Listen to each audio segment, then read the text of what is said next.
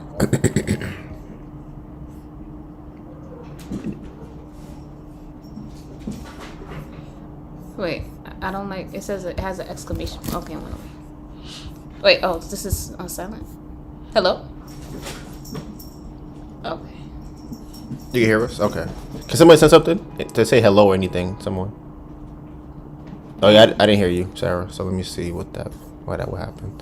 Oh, that's what they were saying. That if Oh, we the wouldn't be audio able to might, hear? yeah, the audio might not be there because of that. So let me see if I put this on. Okay, so I would still have to mute myself then. Yeah. Okay, so it's muted. So hey guys, can you hear us? Someone say hello or yes or something. No, you can't hear us. Oh wait, yeah. Oh, I'm not. You're on mute. I can't hear you. Okay, can you hear us now? Yep. Okay, Awesome. cool. All right, that works. So let me Okay. get this over here. So what are we doing? All right, so I was trying to learn about geography. Oh. So this is what Rue was telling me, that there are a bunch of countries that exist that are below Florida. So what? Do I click on this? Oh here. yeah. Wait, make it bigger on here so we can see. Okay. Okay, let's see what we got here.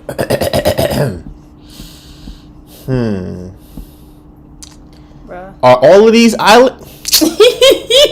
See, there's no way. There's no how. Come on. Okay, so since you guys are from, come on now. See Jamaica, that little island right there. Come on. So this is what you meant, Rue? Can you hear me? I don't know if I can't. hear you.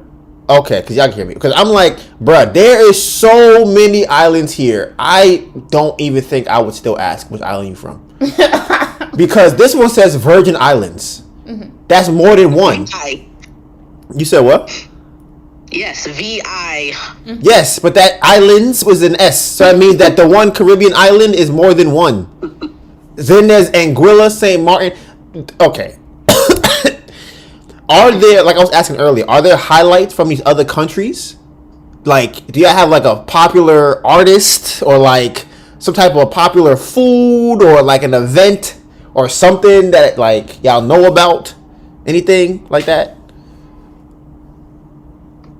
No, nothing. Jeez, that's what I'm saying. I'm trying to understand like your question, because like Guyana has popular things, but it doesn't make it popular if no one else like goes and tries it. Like, so like the popularity still has to come from something. Okay, so I'm gonna name the places that I know of already that I feel like are popular places. Tori, have you heard of Belize? So wait, no, that's Central America. You're doing too much. Right. You're too far. Oh, that's not. What's not? So okay. That's too far. Too far. Oh, okay. So you looking at the middle So here? start at Cuba and then to the right.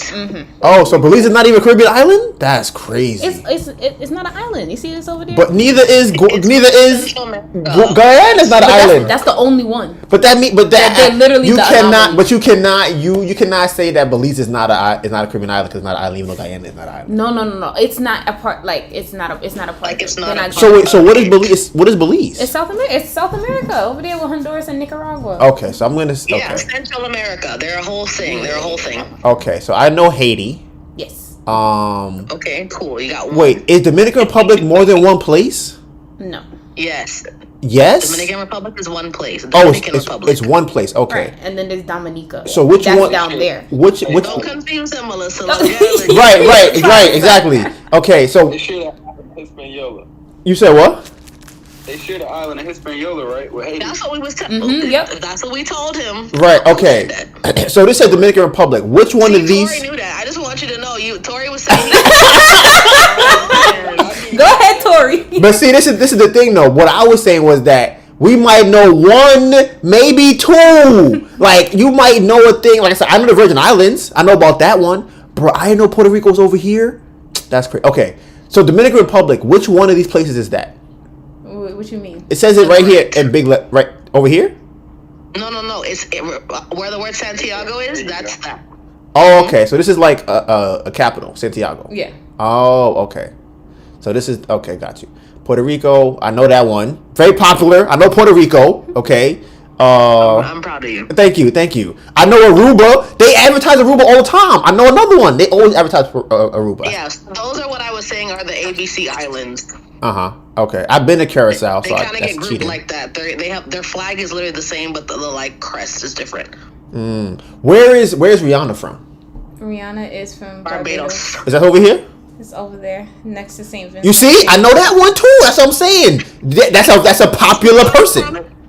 Fun fact: Rihanna's mom is Guyanese. Just so you know. So her dad is Barbadian. Beijing. No. A lot of Guyanese people migrated to Barbados. So like, I have family who's also in Barbados. So her mom is literally born and bred Guyanese, but she birthed her in Barbados. Bro, I feel like this map is very. And it's not Barbadian. It's Bayesian. Oh, I said Definitely, yeah. Every time someone's Barbadian, it kills me. But I was because he's struggling. So just go on. I thought I was killing it with the Barbadian. Okay. He was close. Grenada. Like I said, so I know probably. I know like a good 5 of these places, and I've heard of the other ones. 5, I'm curious now. You said Haiti. I know Haiti, right? I know Haiti, Dominican Republic. I mean, I feel like that's cheating. Dominican Republic, Puerto Rico. Yeah, I know, because you only know the Spanish speaking ones. It seems like. Right, because but they are literally in the Bronx. They have colonized the Bronx, so I know them, and I've had people. I grew up with them, so those two I feel like again it's cheating, but they're here. So Wait, which one is what? You a Hunter from? He's from St. Thomas, which is I don't even see it on here.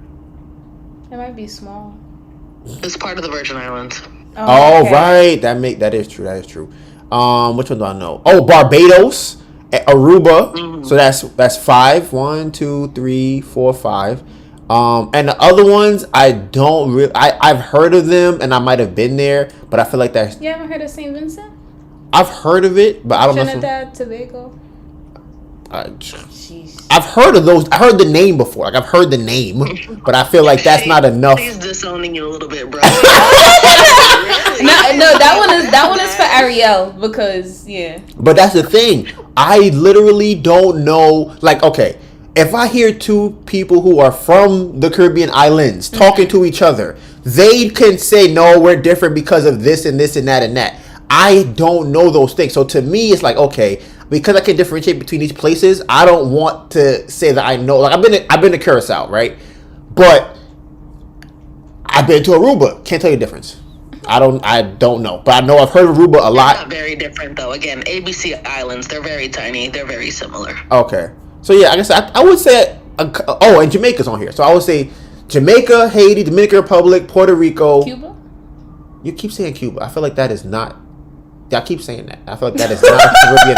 Oh, the Bahamas. I forgot about the Bahamas. And Turks and Caicos. Okay, that's another popular place, I feel like, right? Am I bugging? That's popular? Turks and Caicos? Again, those places I think are popular because people go to them to, like, for honeymoons and stuff. So, like, I'm going to Turks and Caicos. Like, that's... But exactly. That's what I'm saying about the branding of the other places. Like, who's going to Montserrat? What is that? We need to make them have a better branding so we could go there and visit. And where is Trinidad? It's down there. Where? It's at the bottom. Oh, I see it. Okay. Yeah, they got a big font too. I heard of Trinidad too, so I feel like that's another one that's kind of up there. Ariel will be Remember Trinidad and Tobago? They're together. Yeah. Oh, see, so, yeah. It's Okay. funny. Ariel is actually from Tobago, but most people know Trinidad more. So if somebody were to ask her, she'll say Tobago's kind of Trinidad. smaller. I'm not gonna hold you. I did not know it's this many. Like this is a lot. We're happy to give you this, mini lesson today because you needed it to not be a colonizer. So if someone has said to you like, hey, like St. Lucia's the same as Guyana, how would you say it's not? Like, what would be the difference? Are you like, nah, it's a different island, you would just say? Or is it like, nah, we're like different cultures? Yeah, that's pretty much my biggest thing. How big? So St. Lucia, Martinique, Dominica, Guadeloupe, Montserrat, those are like, I think even Antigua and Barbuda, they are more like French based. Okay. When you see like Barbados, St. Vincent, Grenada, Trinidad, Tobago, Guyana, those are more similar in like capacity than that. Okay, so let me ask you this. I've never heard of anyone comparing St. Lucia. People compare Trinidad and Guyana all the time because they have a lot of what is the politically correct term? Amerindians. So like Indians, but are in Trinidad or Guyana. Yeah, that's for sure. And they cook similarly, so they like compare Guyana and Trinidad. Wow, bro, I thought this is so crazy. So Belize is not a Caribbean island. That's crazy. No, what's it called? Anybody remember what the heck that's called? The like Central America thing is called something. I don't know. Cause even Nicaragua is interesting too.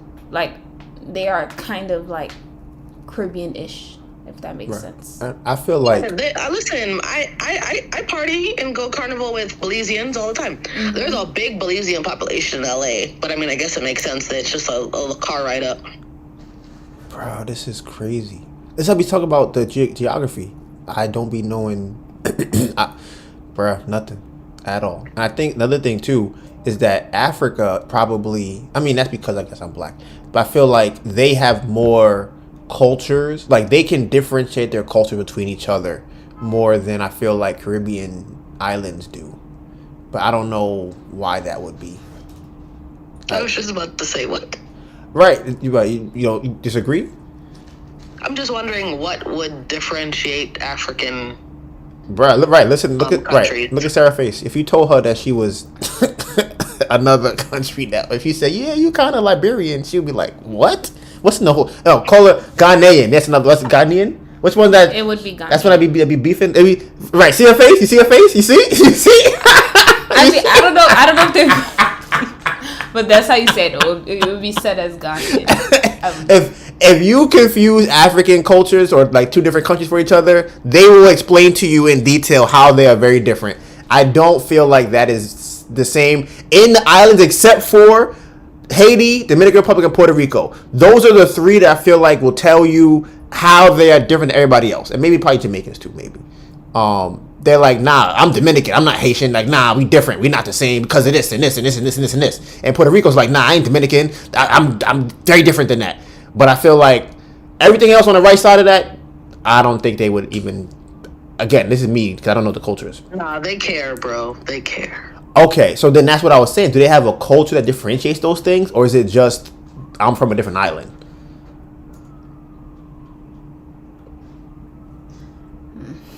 I feel Again, I just feel like your question's so like random. Like I imagine they would say why they aren't. Okay, so okay. I can't speak for them. Okay, I understand what you're trying to say. Like they're not gonna go through the whole thing of differentiating why I am who I am. It's more so like I would just kind of be like, I'm Caribbean. Is that what you're saying? I'm gonna prove my point right now. Watch this. Okay, watch this. Watch how I prove my point. I can't lie. The person that introduced me into Dominica, because I didn't know that was a place, definitely wasn't really ready to say that at first. He was really just gonna be like, yeah, I'm just Caribbean, and just leave it at that. I think I asked what country, and that's what made him decide to go deeper into it. I can't even answer that question. Okay, hold on. What is he about to look up? All right, let's see. Okay. Yep. So perfectly. Exactly what I was looking for. So apparently it is, yeah. Okay. All right. I'm looking for another one though. What is he? What? Oh, this is perfect. This is one. When Sarah comes back, I'll ask her when she comes back. God, it's perfect. I'm gonna use this one right here. One of these two. Yep, these two right here. I'll guarantee she'd be like, "What? What are you talking about?" Watch. I guarantee it. I don't even know if I want any part of this. Because Sarah, I got a question. Hold on. Okay. Oh, okay. But she left. Yeah, she said, hold on. Yeah, no, I thought she had like left, but her camera she's turned the camera off. Watch. I'm gonna use. What do you? I'm gonna use one of these two here. Okay. Because I don't know none of these other ones. You don't know. I think Somalia, Uganda. Sound familiar? Oh, I heard of this one before too. Botswana. But that's a population? No way. Is that in millions? What are you laughing? Because it might not be. I feel like it's in thousands. It's in thousands. So does that mean? So then it looks like Wait, you That saw is like millions 4.5? then. Like 851,000 would be what that is. 800. If it's the what would this one be right here? That would be a Wait, million. where did they go back to where it said what it was? Because I thought you said that it said thousands, but now I don't know where you actually put that. It was it's right here. It says population 1,000. Yeah. So you multiply it by 1,000. Mm-hmm. So 1,400 times 1,000 is what number?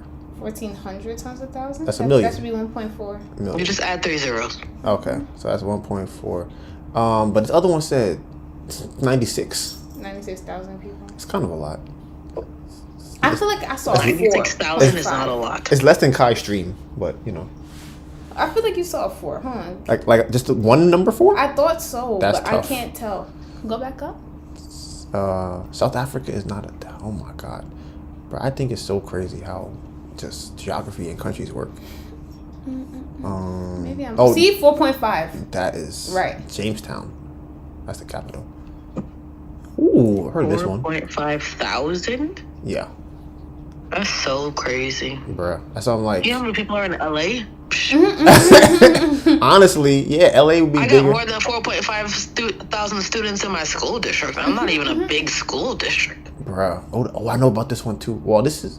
I don't even know how this works, but this is like a place or a group of places. Do you know?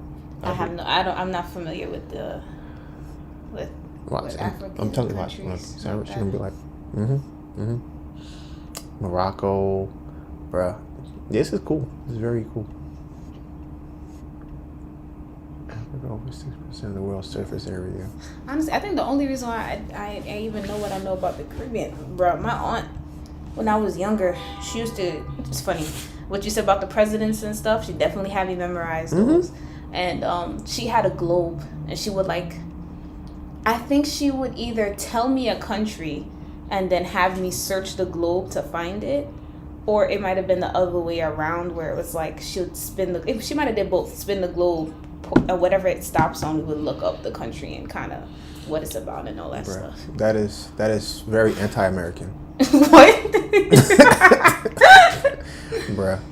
Americans do not care about no other It's countries. a Rothschild giraffe. What is that? Where? It says the Rothschild giraffe. How they have? Right, what right. does that How mean? get Is that a- name? Right. Right. Is that a type of giraffe? What is that? Am I bugging? Listen, it is a conspiracy giraffe. Right. What's that?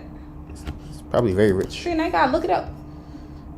Probably very, Like, is that a probably very type- good is with that a money. Type of giraffe? Is that a? It's a very financially savvy giraffe. It's actually a Nubian giraffe. What type of? That's weird. It's a subspecies of the northern giraffe. Why is it named the Rothschild giraffe though? It was named after the London zoologist Lionel Walter Rothschild, who first described the subspecies in the early 1900s. What does that even mean? Interesting. How you just put your name on it though? People put their name on a lot of things. I don't know any. That's how a lot of things are. People But- name things. But like animals? They still have their like species and all that, but then they have their like colloquial name, and it's always something someone just made up. But for animals, I never heard of like the John Joe like tiger. Like I never heard of that. It's a tiger. Like I didn't know that they named. I could see them doing a building or something, but they maybe a star, maybe. You know what I think it is? I think he was being egotistical and put his name on. I think the other people who put their names on, who put names on these things that they find, don't use their own name. That's what I think. Right. 'Cause there's no way I've seen it and I'm like, wait, what? Right. Like that's crazy. But also because they're so popular too. Yeah. I think if it just said J, I'd be like,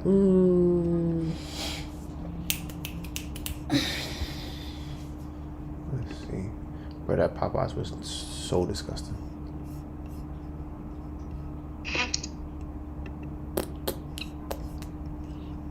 There's an Eastern portion of African. That's Thrice? Hey, what's up, Thrice? Oh, Sarah is back. Nope, she's gone. Kais might be fucking naked back there. What's up? Okay. All right. Okay, so I just wanted to find out. So since you're from like South Africa, right? What kind of culture? Wow. What? What happened? That's like I've only been here. I barely know her, and she told you exactly what it was. Get it together. That's Nigeria is not South. south of that. What? What you mean? It's pretty much the same thing. What? South Africa is an actual place. Right, but it's like Nigeria. They're very similar. Oh Lord, goodbye. What's your question?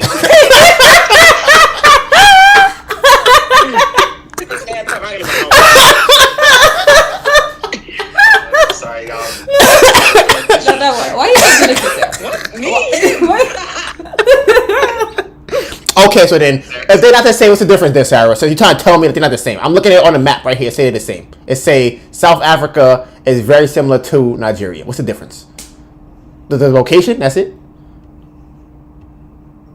What do you mean? You're saying it's not South Africa. But what does that mean though? It's just like, but it's a different location, but it's the same like culture and stuff. Are you familiar with the fact that South Africa is a country? Yeah, I've heard of that.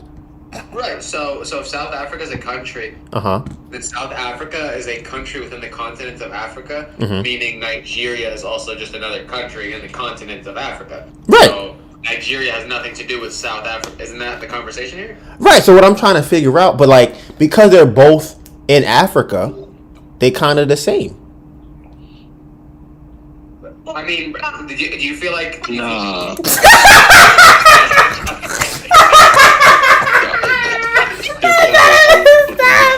You feel like Kansas and we want Sarah to turn on her camera.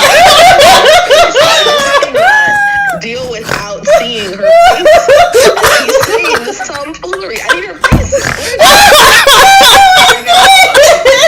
No, all this is you have to. Oh my God! Just go do your thing. Alright, y'all, bye. She's like, no, all of this is here. You're I love the way all of this is out. I need you to not do that. You said what? Oh man, you talking to us or Kais? Oh, I think she left again. He went away. Okay. But I'm afraid that he might just pop up because he's not used to the camera being on, so he might just come out. Tell him don't pass the couch behind or the sofa, and then because I can't see. Oh, wait, now I can definitely see. Oh yeah, right.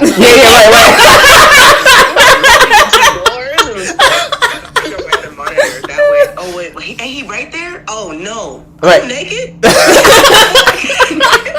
We can't see anything behind unless he's Right, behind you. right. If you turn, you have to. If you move it over, like right now, I can see behind the like. I don't know if that's a doorway. All we can see is that one shoulder. I don't know if that's your right shoulder. Yeah. Okay, I can see. So like, yeah. Yeah. So like now you're on the. You're not even still looking at us. If you look the other way, that's where we are. Right, and now I think if as long as he don't walk past you in the back, you fine. You're good. Yeah. Back there? Like right, I could see like a slant of the door, like a little slit of the doorway. It's funny. I can see more on the computer though. Oh. The whole thing. You said what? I don't know. You can't see the whole. I'm so confused. It you know what's crazy? If you're on the phone or if you're on a computer. Couch daybed thing and then whatever in the macrame is on the wall. That's it. Okay. Yeah. On my, Melissa was saying on the computer, you can see more of it. On my phone, it's a smaller box. view. Yeah. So that's why I could. Okay. But yes, I was trying so I can to open this on my computer. Hell yeah. Nah, why you do that? I was trying to understand. They were both in Africa. He was trying to start some mess. I was literally trying to understand. Y'all should have known from when he was patiently waiting. I didn't know. I was going to do something because he was like, I gotta wait for Sarah. Sarah's not back. Then he saw you and he was ready, and then you were like, I should have known. He was being patient. That he was being mischievous. Scrolling, he's like, yeah, look.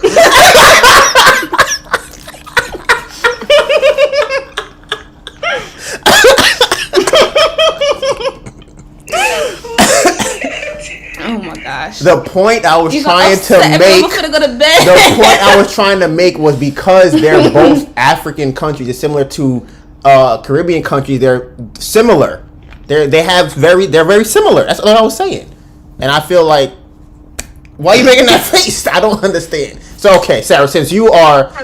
Yes, I'm listening. I'm with her. The face is crazy. Because it sounds like you're trying to be like, well, Texas is like California, and like people who live outside of those places would probably agree, but if you're in it, then you don't. And what else are you going to say other than naming stuff that probably only applies to people who live there? But that's what I was trying to understand, because I'm trying to come from a place of understanding. So I'm like, okay, if both the places are if both the places are in Africa, but you're saying they're different, I'm trying to figure out what's the differences in the places. And since she is from Nigeria, you're Nigerian, I feel like you would be the best person to get the understanding from. That's what I'm trying to figure out. Because I can ask somebody who's not from there. You said what? And what's the difference between New York and Pennsylvania? Pennsylvania is the hood. That's the difference. And it is very New York is the hood. Nah, you never been. That's because you never been to Pennsylvania. That's why you would say that. Because if you've been to Pennsylvania, you would. And it's very slave oriented in Pennsylvania. I will say that. Those are two. That's what I would say. Yes, I know. Right. Exactly. Yes. Is it slave oriented? Yes. You got off mic. Anybody that's been listen, the house that we own is in Pennsylvania. We drive to there all the time. I'm telling. If anybody's been in there, anybody in this chat has been to Pennsylvania, you will know. All of the. Slave? You said what? Do y'all see slaves on the way there? They not in shackles, but yeah. I said, you know what's crazy? Hold on, where's the? Don't do Nah. it. They don't need to. Nah, right. I'm gonna put the video. No, I'll put the video up. Y'all think I'm joking? All right, hold on, because. When I hold on, let me go to YouTube, because this is what y'all think I'm joking, and I'm serious. But when it comes to that place, think of every slave movie you ever seen. All the houses are like those plantation houses. If you go out there, they all have that same look and build to them, and that's in the non-hood areas. But let me see. I can't spell. There we go. Is it that one? I thought it was Kensington. It is. Oh, Kensington, the open air drug market, right? Mm-hmm. It is. That video up. This is from what year is this video from? That's good. Yeah. This is from 1 year ago in Pennsylvania and Philadelphia. What would you call it? What are you showing me? Can you see it on the screen? It's not sharing. No. I'm saying what are you showing? Oh, me? I am showing that. Give me some context between what I'm supposed to get from this. Okay, so you asked about Pennsylvania, and I was saying that it is very slave oriented, and then Tori, I believe, asked that I say slave, and I'm like, they're not in shackles, but these look like slaves to me. That's what I'm saying. Do you see this? It looks like homeless people. I mean, there's a lot of homeless people in Los Angeles County. No, like if you statistically Google it, it's pretty high on the high thing. Right, but this is my question about that. What does the environment that the homeless people are in look like? It looks like this is disgusting. I think it's like they have a word for it. You're talking about that place in what place? In LA? What are you talking about? Like Skid Row? Maybe. Yeah, I was gonna say what, Skid Row? But so Skid Row is like literally they're just the pandemic, I hear, like increased it a lot. So there's a lot of people on the streets, like not just Skid Row. Like there's just a lot of people. So they have people in like downtown who literally all their job is to like clean up behind the homeless people. And like daily they're doing that. Oh wait, hold on. Like literally daily. And it still looks crazy. So that's the thing. When you say crazy, is it the streets or is it the actual infrastructure of the place that looks crazy? The streets, the people. Okay, right. In on the streets. In Philadelphia, the buildings are slaves too. Like that's how bad it is. The buildings look so bad. Bruh, I'm like, building a slave. Help me. Someone just offered a slave for me. Think of I came back to my computer a minute ago and I heard we were talking about giraffes. Yes. There were giraffes, and now we're into Philadelphia and how the buildings are slaved. I'm trying to understand. Think about if you was to close your eyes and imagine what a slave building would look like, look in the background of this, okay? Just keep looking at some of the backgrounds. Everything out here, they have vacant buildings, they have windows that are knocked out, they have open lots with just garbage on it. I'm talking about for blocks and blocks and blocks. This is from 3 months ago. This is 3 months ago, and they only showing the people. There's another video that the guy actually drives through Philadelphia. Philadelphia is such a crazy place to me that I'm like, the effects of slavery are here for sure. The buildings, the people, it's still drugs too, but it's very, you can see it, and I feel like drugs play a large part into what you're talking about. Yeah, This is dope, Donovan. This is dope, man. It is dope. Yes, that is a part of it. I think that what? I feel like we need to give it more than a part. A strong, large segment of. That right. You would think that. But when you start doing research on Philly, you start realizing that it's more than just drugs, and that they go to drugs because of what has happened in Philadelphia. That's what. Example. Okay, so there's a very popular jail in Philadelphia, right? And popular in jail in the same sentence. Right, it's they have a museum. They turned it into a museum. Experiments on people? What you said? Yes.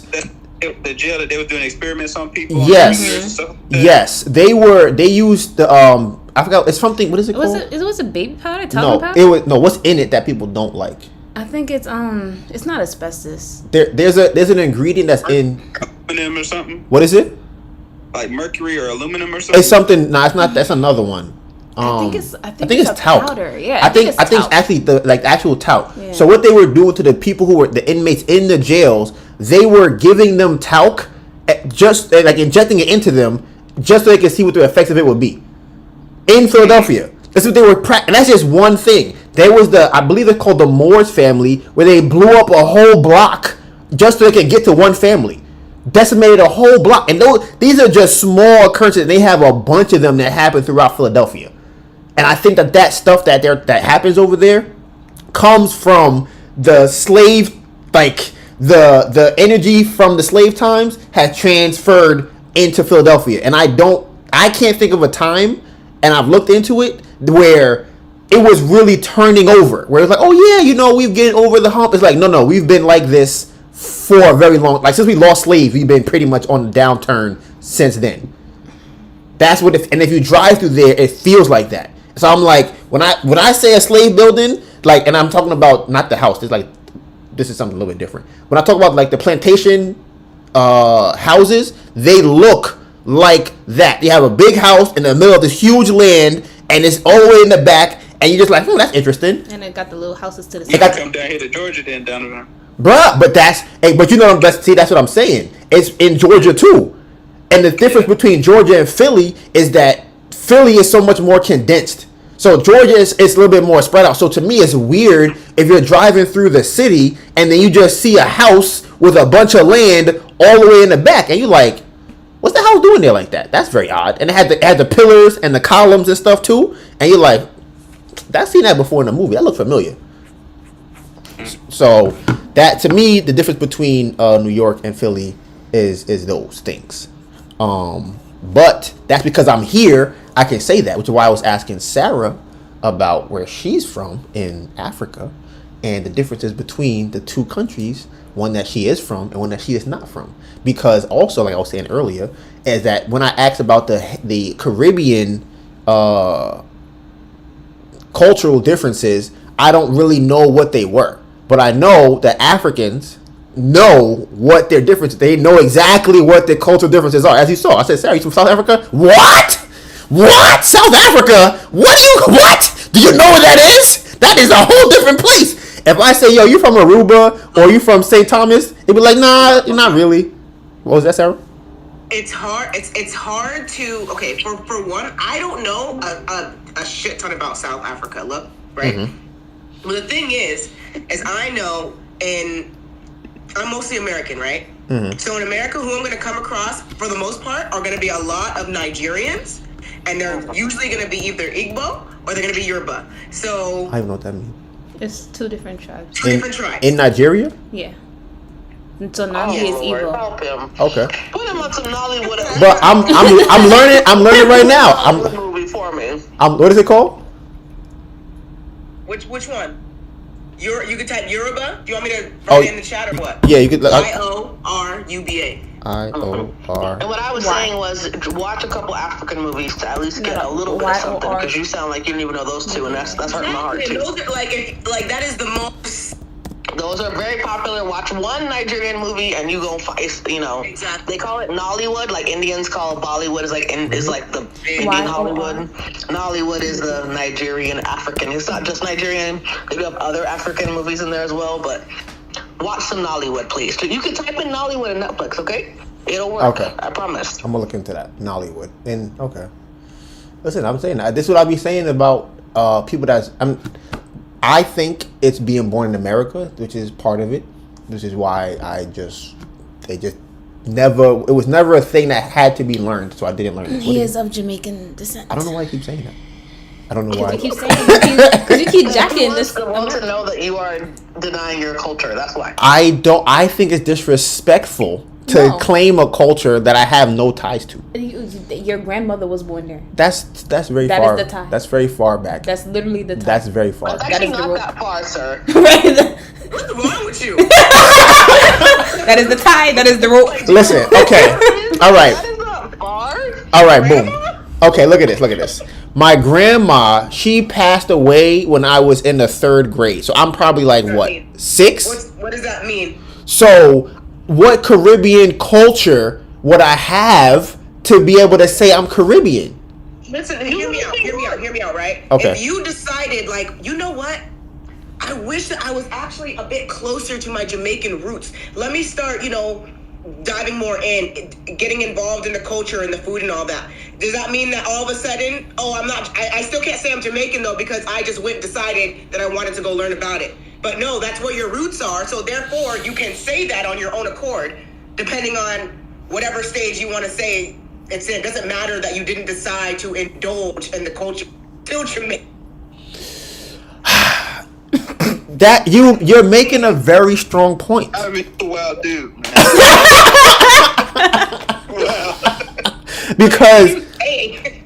Because okay, I think what you're saying is very true. That if I was to then go and learn about the culture and then adopt the culture, I would then feel comfortable saying or claiming I was Jamaican. But he refuses to do so.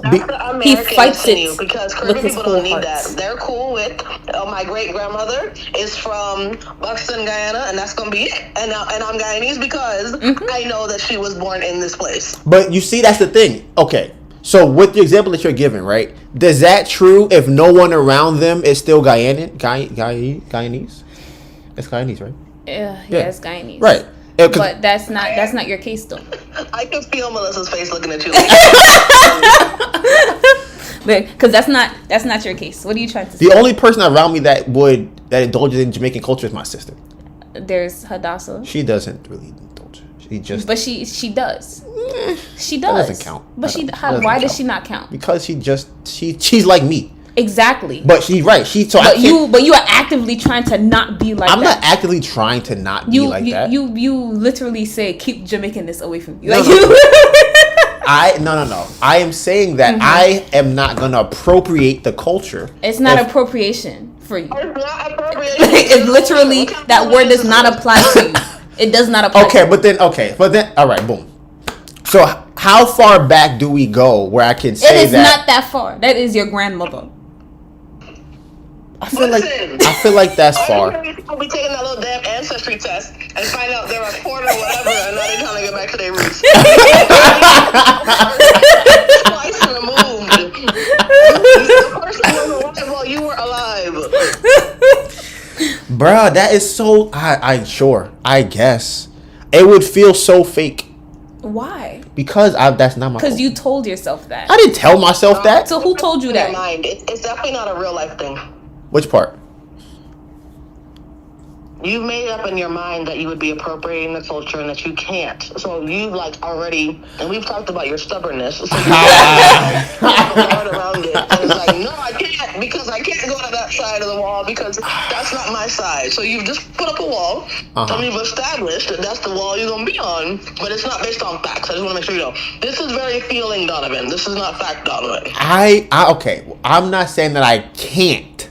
I'm saying that I do not, and I currently am not. Okay. That's what I'm saying. But okay, that's you can okay. You do not and currently am not what? You do not and currently am not what? Consider myself Jamaican. Okay. Yep. I'm gonna strangle you. Yep. Why? Okay. Why? And why? It don't make no sense. It doesn't make any sense. It doesn't make I can't any even sense. speak patois, so I feel like that. That is not a requirement. I feel like I need to. I feel like I gotta go to my computer so I can see Melissa's face. While I can't not see her face right now. Oh man. I just feel it. Like I said, I feel like it's because you guys have attachments to your culture. It's easy for you to say, "Yeah, I'm that thing." Okay, this is. But I have less than 1% ties culturally, not like by blood. Culturally, I have less than 1%. The only person that I would even consider to have any Jamaican culture would be my sister, and that's it. Hadassah. You keep saying that. Yeah, Aunt she's Kathy. not absolutely not her. How absolutely? She has she's that was her mother. But she don't do no. She has no culture in her either. That's why, like, her daughter, which is my cousin. Okay, what about your dad? Culture. Can we get me there? Maybe not understand. I didn't hear you. Donovan think because he don't say bullet bullet and have a Jamaican flag around his neck at all times, he's not Jamaican. That's what he thinks. That is what he thinks.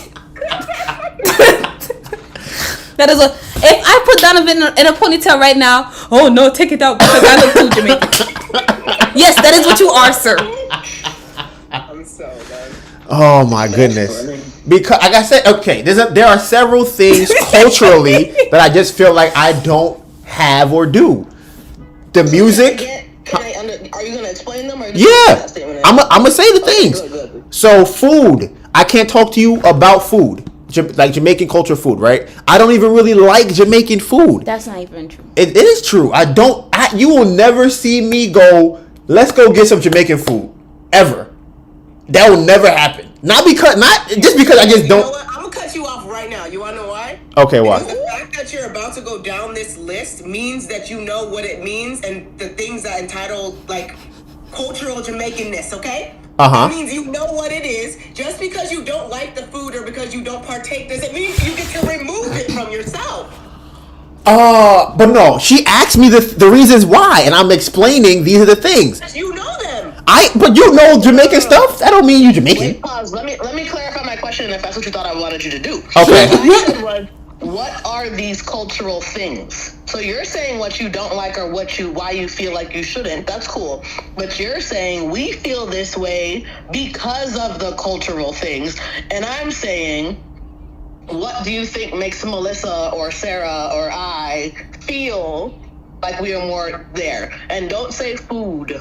But I know plenty of white people who like Jamaican food, so that ain't it. But that was one thing. It's more. What you mean? Okay, if that's one of the things. One of the things is food. The other one is language. The other one is music. These are things that connect you guys as a culture. There is Nigerian music, Nigerian food, Nigerian dances and jokes and things. If Sarah meets somebody that's Nigerian, she could make a joke or say a word. I don't know what the language is in Nigeria, and they'll understand it because they're we can connect on that. If someone Jamaican come to me, I don't know any. No, let me not say that. Let me not say. No. Let me not say that. Not that I don't know anything. I cannot relate to those things Because you chose. No. Yes. It's not that I chose. Hadassah and have the same interactions with Hadassah, and you're saying that you and Hadassah are the same. So how can I have that same relation with Hadassah and not with you? Because you chose not to. No, but you're saying you chose to separate yourself. No. You're saying chose. Up until this point, I have not been exposed to that for me to do. So who was Hadassah exposed? She is going out looking to do that. And that's what I'm saying, that you don't want to do that, which is fine, but that not does not make you not. It's not that I don't want to. I just am not. I would have to. That's the thing. But she is actively, huh? Oh, hey, what's up? Why don't I actively seek it? Yep. I don't see the. Because he told himself that it's not for him. No, that's what he said. One of the reasons is that I don't enjoy the Jamaican culture for myself. Like dancing and going to parties, not my thing. That is very strong in Jamaican culture. I'm like, nah, that's not me. Jamaican food is cool. I would prefer. That's not my thing. So speaking patois, terrible at it. All I can say is "Wagwan local you," and I learned that from my sister when I was like 10. So that's it. That's all I got. I don't know any that is it. So it's not like I'm trying not to. It's just that it's not something that I either enjoy to do. And I feel like the reason why a lot of people in those certain cultures enjoy the things they do is because of they grew up like that. They grew up in those things. So like, okay, I have my friend like this, my mom like that, my sister, my brother. We're relating about this thing. But for me, it's like, okay, I now have to go and find somebody outside of my immediate circle to go, hey, you're Jamaican. Let me come do Jamaican things with you. Show me how to be Jamaican. Show me how to eat the food and speak patois. I have to actively try to do it. So because it's something I would actively try to do, I just haven't done it. So now I'm in a place where I'm like, I just haven't done it. So that's why I don't consider myself okay. I understand what you're saying. Mm-hmm. However, that does not negate the fact that your grandmother was born in Jamaica. Sure. All right. Sure. But her grandmother probably born in Africa. Yeah. So I'm like, there's levels to this stuff, Donovan. Yeah, and I want to say the levels to this. You know, honestly, Ice puts me to shame when it comes to culture stuff. He puts me to shame. He speaks Arabic, and he even thinks that he's not good enough. Like he doesn't even think that he's that immersed. Like, there's just levels to it. Mm-hmm. It's okay if you're all the way down here. It's okay. I'm down there too. Yeah, but we just want you to accept and acknowledge, because that also sounds like part of that colonizer mentality where they brainwash you and let you think that you're not part of what you are. And we want to empower you and let you know you are that, even if Xbox, checkbox, all the reasons why you're not. Even all the reasons why you think you're not, you still are, right? That black baby raised with them white family, they still black. It don't matter if they ain't got to see it for not one day of their life, they are still it. So we just hope that you are understanding this very, very important fact, okay? I just want to make sure you know it's a fact. All of the comments is Donovan's feeling, so cool. But the fact is, you are Jamaican. Sean, you was trying to say something? Yeah, I didn't know about the black child raised with the white black. Obviously, the kid black. I mean, look at him. But like in Donovan's case, like I feel like I could validate some of his feelings about like the language thing, because I'm Haitian, or at least I would say I'm Haitian because I'm proud of where my parents from. But I didn't grow up in Haiti. I don't speak a lot of Creole. I try, you know, with my grandmother. To do that, but like some of the things that like I can't just go to Haiti and walk around. I'll be lost as hell. You know what I'm saying? Like, and I feel like maybe Donovan feels the same way, that maybe if like he goes around saying he's Jamaican, other Jamaicans will start flocking to him and be like, yo, you Jamaican, but you never did this and that. Nope. So you know what I'm saying? Like, I feel him, you know? And then here's the thing too about Sean, right? So it's a man thing. But let me ask you this, Sean. You know, you said are both of your parents Haitian? Yeah. I only know my mom though. Were they born in Haiti, or was she born in Haiti? Yeah. Okay, so that's one difference that just me and Sean have. My father was born here. My mother was born here. My grandmother on one side was born in Jamaica, and I only knew her for like 6 years.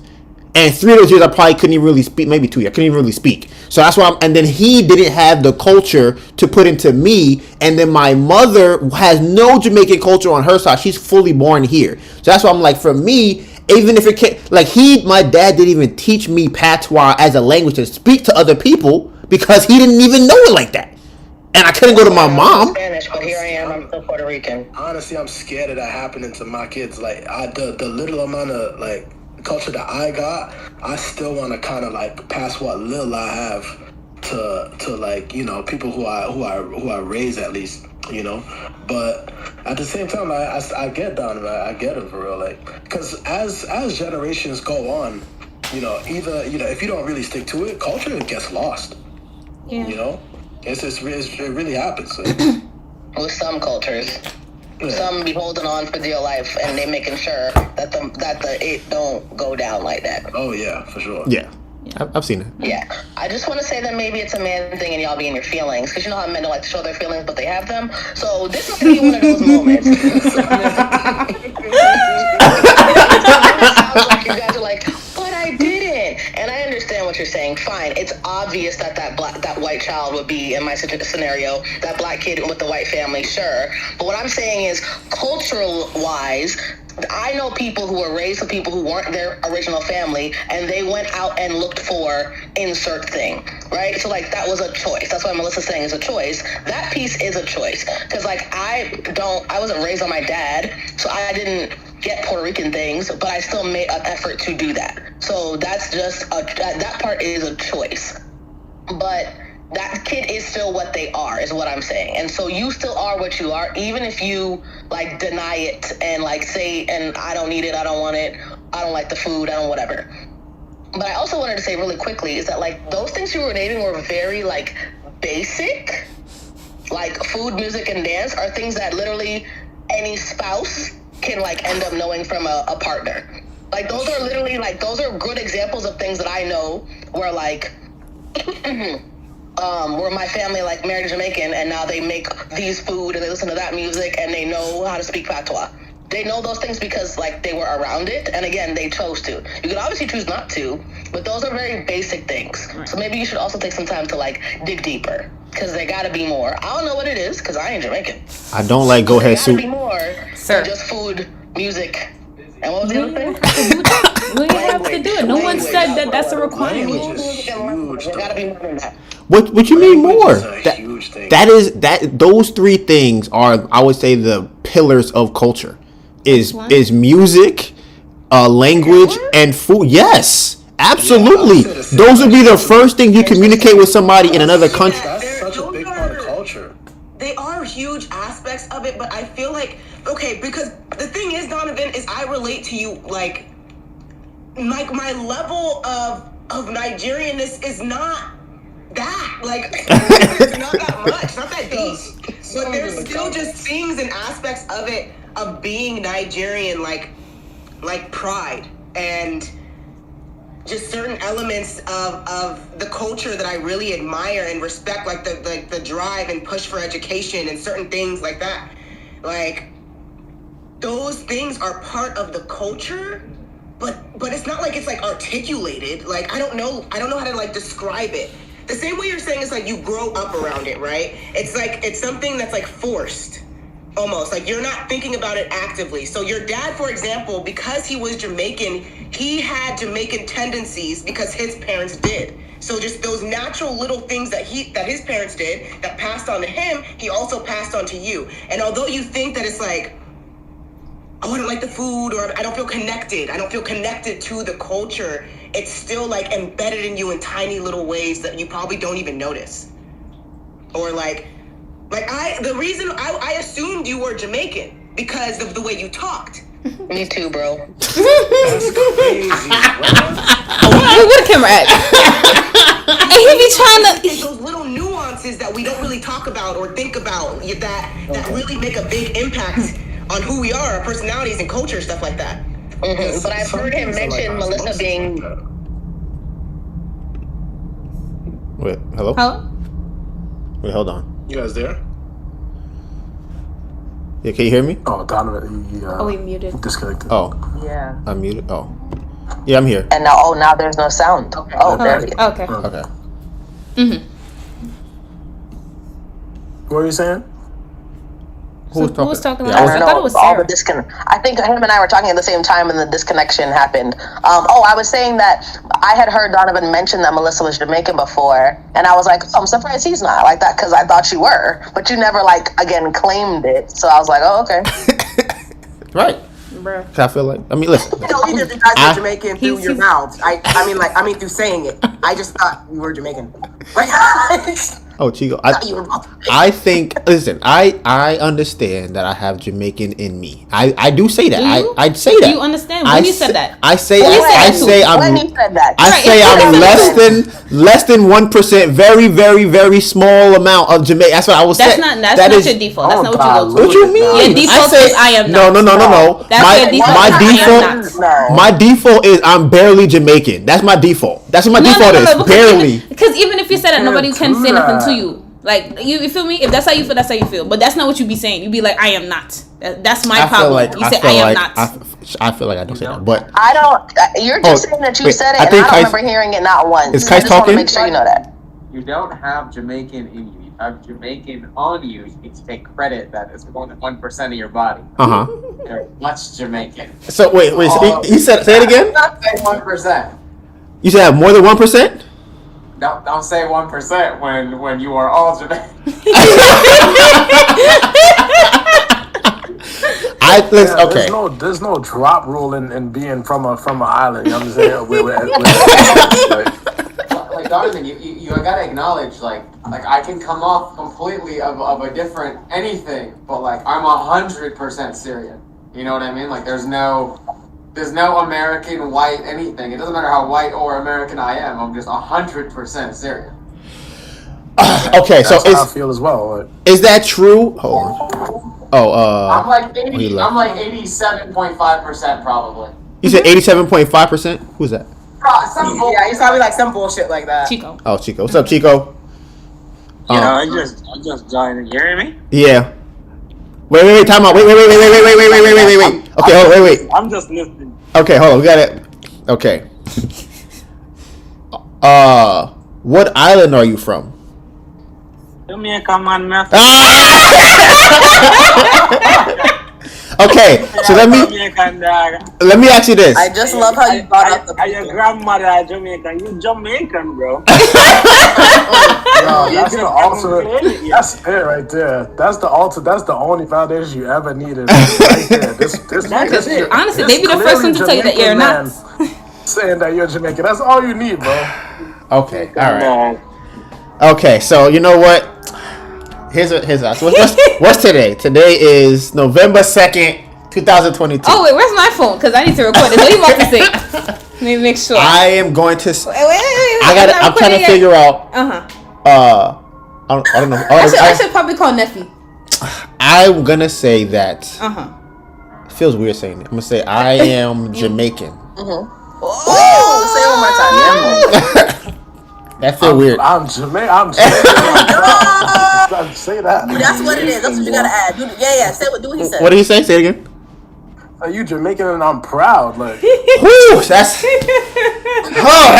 tough. Oh man, okay. Woo. It's hot. The window's been. You gonna make the video long? Have to send this to your sister. Come on. Okay, I am Jamaican, and I'm proud. Woo! That feels so weird. That feels very weird to say. So we have a breakthrough on today's stream. We have to have a whole intervention. I will, from today going forward, make sure to say that I am a very proud Jamaican who is on the path to learning more about my culture. I'll say that. Can I say that? That's what's up. Okay. I love that. Okay. My sister has been trying to get me to join her in Jamaican festivities for years, so she will be very happy to hear that this is. So next thing. I still not eat go head soup or fish with head on it. So me, his sister, and his cousin was planning to kidnap him and bring him to parties. Which one dripping? Go ahead soup or fish? Anish water. What is that? That is go ahead soup. Oh God, no, nah. That hit. Nah. He looked at her and said, Listen. Even if you just I'm gonna taste start the writing broth. you vocabulary cards, little flip cards. That'll help. I'm a practice. Spanish wata is our first one. Oh my goodness! Nah, like I said, any fish with heads on it, go ahead soup, chicken feet. But I think that's one of the craziest things, like shocks that You I tried had. it, or you just saying you don't like it? I don't want to answer that. Bruh, I didn't know that Americans didn't eat fish with heads on it. I didn't know that was a thing, for real. Until I don't really eat the tail either. Nah, we don't eat none of that. We eat you don't eat it, but it's a fish. The fish have a head and tail. No, we're not eating it. Don't. Yeah, I was unaware of that. So yeah. When I eat it, I don't like whole fish though. Right, just give me the middle. I came here for the middle of the fish. I didn't come here for the. I don't like bones, so that's the problem. Right. I don't listen. Yeah, when I don't like fish for that too. For bones. So Donovan, Yeah. are you African? Yo, he's on something. He's on something. Yo, go ahead. Okay. I was born in Africa, but I know I'm African. Okay. Here's what I say. Hold on. Here's what I say. It's what I always say. Before I say I'm Jamaican or African, I say I'm black. That's usually my default. I'll go with black first because I feel like that is something that any black person from any country can usually relate to being black. So I go with that one first, and then it's like, okay, you don't think so? I struggle with the black thing because people assume black is Black American, and that's a whole thing I don't know. That's my thing. Wait, what you mean? What you? Black I don't really know. I'd be like, mm-mm. What you mean? I'm confused. What do you mean? Nobody say What nothing. were you gonna say? Right, nobody's talking. It's like, no, listen. I know what she means because like, I'd say like I'm Haitian. I wouldn't say I'm African either, I would say I'm black because I was raised in the United States. But I feel like somebody who comes from from Africa or Jamaica, say for instance, they come over, they wouldn't like. I feel like they wouldn't naturally assume like say, oh, I'm black. They say like I'm Jamaican. I'm Jamaican. All right, I would say I'm African, and one of the reasons is that majority of Jamaicans are Africans. We have an African lineage. Like for instance, I'm from the very eastern parish of Jamaica, St. Thomas, and that's where most of the people from Ghana were shipped from. Okay. So if I should do a DNA, I should have a high percentage from that area. You said which parish? Yeah, St. Thomas. Oh. Is that St. Thomas? I think. So in St. Thomas, we still do the comina, the drums, all of those stuff. That's where Hunter's people's from. Mm-hmm. Well, I don't know, but you know. Huh? About the drums. Oh wait. Where are you from, Melissa? I'm not sure. My mom was born in Manchester. Manchester. Okay. Mm-hmm. Cool parish of Manchester. Yeah, either Manchester or St. Elizabeth. Either my family lives in Manchester, or she was born in St. Elizabeth, or the other way around. I don't really remember. Okay. Yeah. I feel like what Chico said about him knowing where his ancestors were from in Africa is what a lot of people in the United States are missing. Yeah. Like I don't know where. Like I would say my mom is Haitian, my grandmother's Haitian, but before that they were Haitian too. You know, from as long as I can see. But from like I don't know, Chico. I don't know if you're talking about like 3-4 generations ago for you, but for me it would be like hundreds of years ago. Hundreds of years. You know what I'm talking about? So it's like I don't know what part of Africa Haitians were imported to Hispaniola from. Yeah. But that's information that I feel like a lot of people should know for real. And then I feel like that would change the thing around like African American, things like that. Maybe more people would identify themselves as being African more, or both. That's fine too. But yeah, that was interesting. Yeah, that's all right. I was saying I wasn't around a lot of African American people. So there's a large like American culture that people talk about like taking my black card because I'm not. I understand that I am black, but people get mad when I'm like, I'm not black. And I mean, by that statement, I mean, I'm not Black American. Like, I don't know. There's like a whole culture and section of things that people are like, you don't know? You ain't play? No, because I was first generation American. I have no idea what the heck y'all are talking about.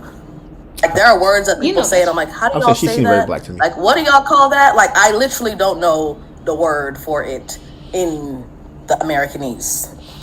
You know what she's talking about. I'm not saying I don't, but she gives me very black. So I'm like, I can't. It's hard for me to say that you are not black because you give me black. That's why I'm like. people do this thing where they like name a movie or a show or a game they used to play or words that they would say, and then they would know real quick because I'd be like, I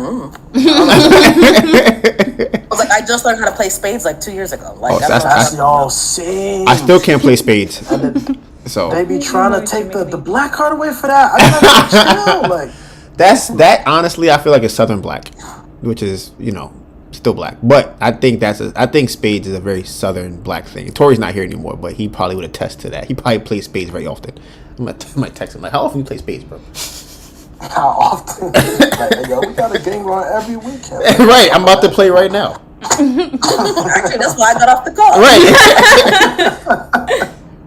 Let me see. Oh. It's funny, yeah. So no, it's cool that I give you black. That's nice. Right. Like I said, I feel like everybody here is black. I feel like I definitely have seen some black people who are not black. So I've seen that, but I don't think you fit that category. Explain that. Yeah, I know. It's okay. Explain that. Yeah, that was crazy.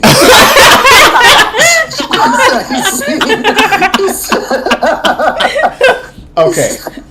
So you see black people, bruh, it's a energy thing.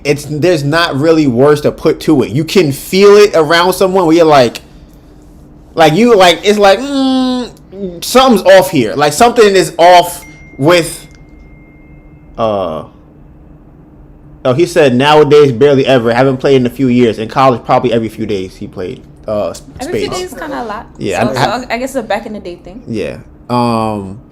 Yeah. When I talk to certain people and I pick up on them being black or not being black, it's usually how they talk about being black. Like when you talk about it, you kind of just like, I feel like you feel like you're black and people told you you're not black.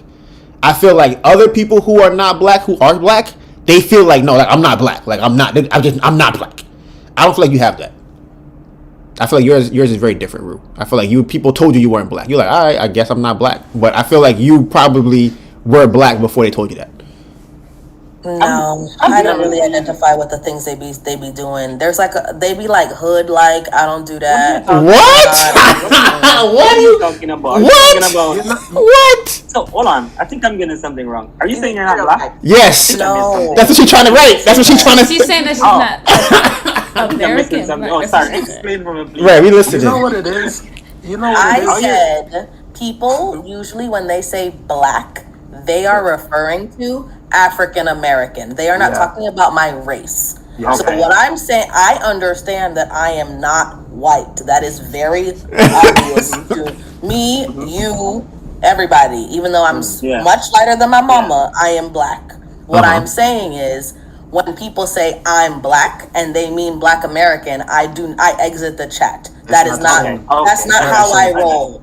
I don't do those things. It's like a label for real. Like and that's like a culture that does exist that I do not identify with.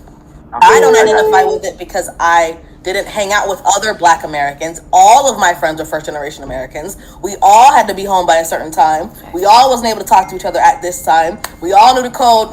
Don't talk to nobody today. We all knew that. We all knew the little. We all knew. We all knew how it worked. I guess I had like one black American friend, and I was like, "Oh, I can't do this. Y'all live a life." I guess from me, I define black American as a black person who grew up in America. Right, exactly. That is, I 100% agree with you. I think you have black Jamaican. I wouldn't because I didn't grow up in America. But I did.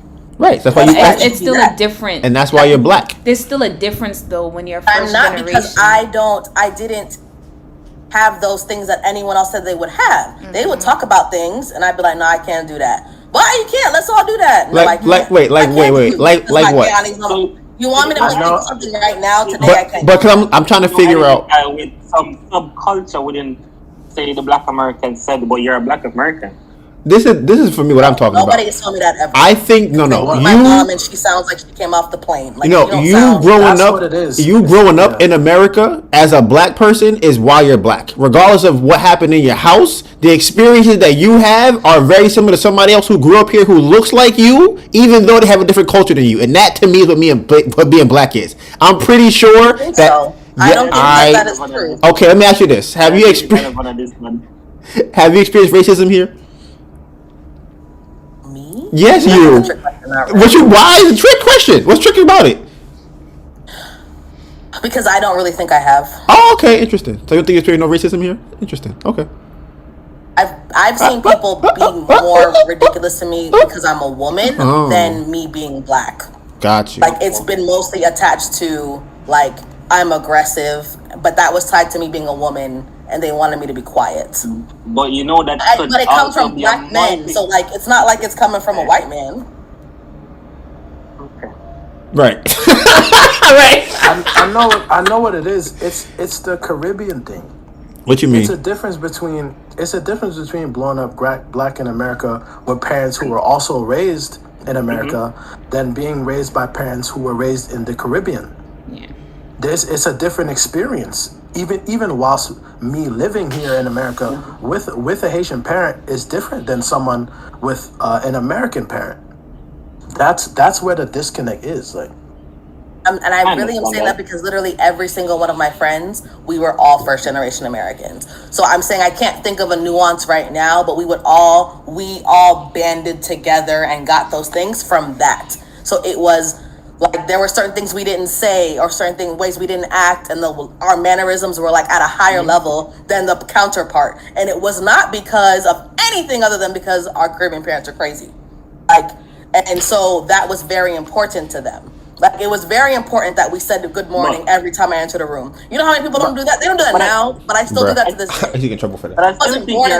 But I'm born in America, so that's not something that most American people do. Well, your experiences will still differ than somebody who actually grew up in the Caribbean, right? Because, for instance, just to give you an example. Because first time moving to America, I start hearing this black and white thing, black people, black that. In Jamaica, you don't really hear that. Like, you know, it's, the news is so everything is reported in terms of black and white. Everything, you know, I'm a data person, right? I'm a data scientist, and all I look at every day is data, and every single thing is reported in terms of black and white. So that you must experience, your experience must be so different growing up in America, you know, than say the islands.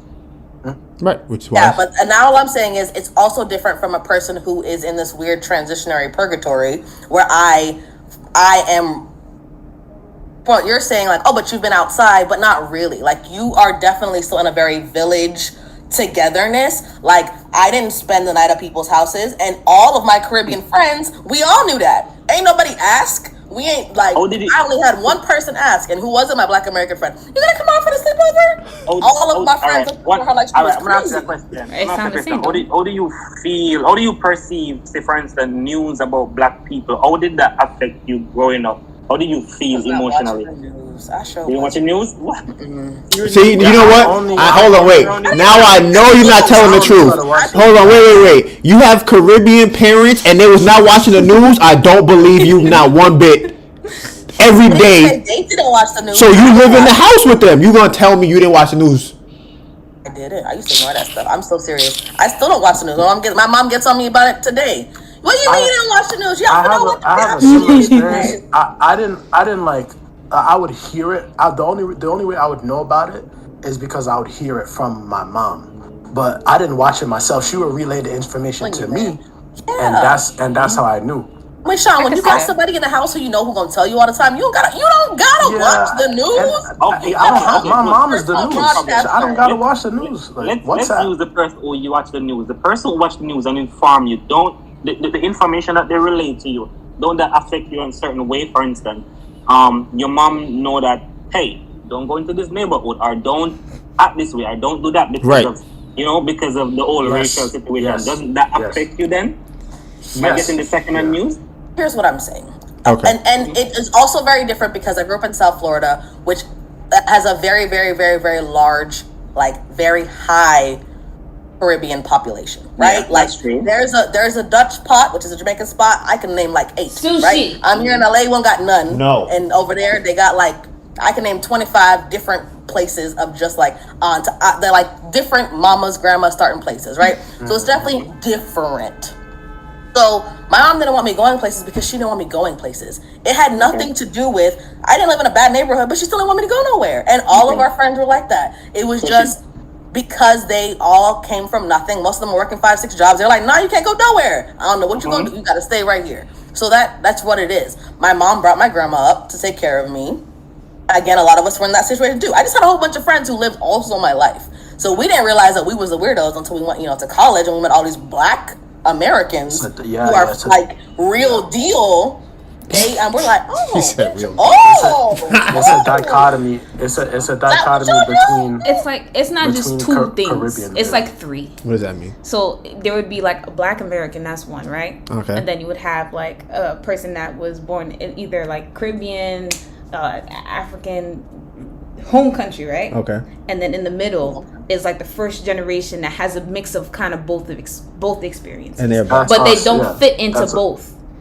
So you can't fit into being someone that was born in Jamaica, and you also don't fit into someone that is born and raised Black. I used to go to Guyana every single summer, and they would call me Yankee, and I'm like, cool, great, love that. But like here, they would also be like, nah, we know you not right. You don't fit in either one. Technically, you don't. You kind of fit in with the first generation people.